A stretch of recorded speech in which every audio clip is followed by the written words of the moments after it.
think what's so moving, Sean, is the fact that every one of those life jackets represents a human being. Yeah.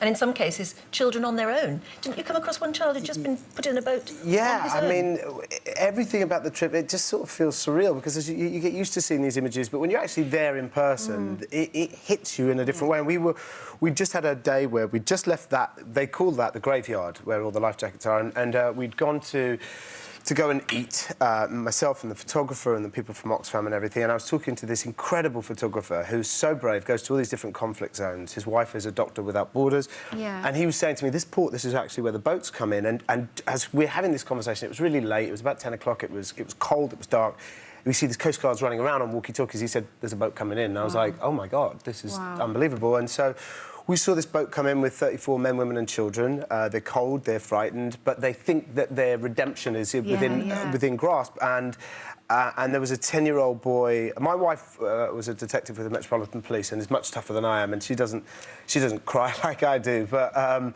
when we saw this, there was a 10-year-old boy, and they said, where's your mum and dad? And he said, through an interpreter, no mum and dad. They just put me on the boat because that was the best option. It's like, we're probably going to get killed.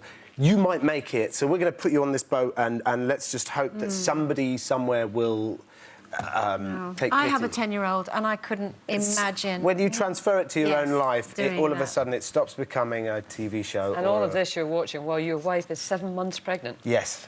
Yeah. So she's really... you know, she's...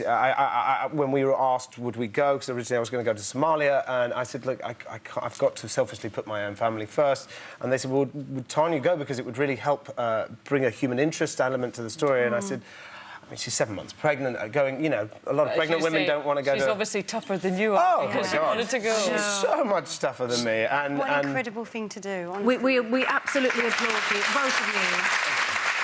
Thank you for raising awareness on that today.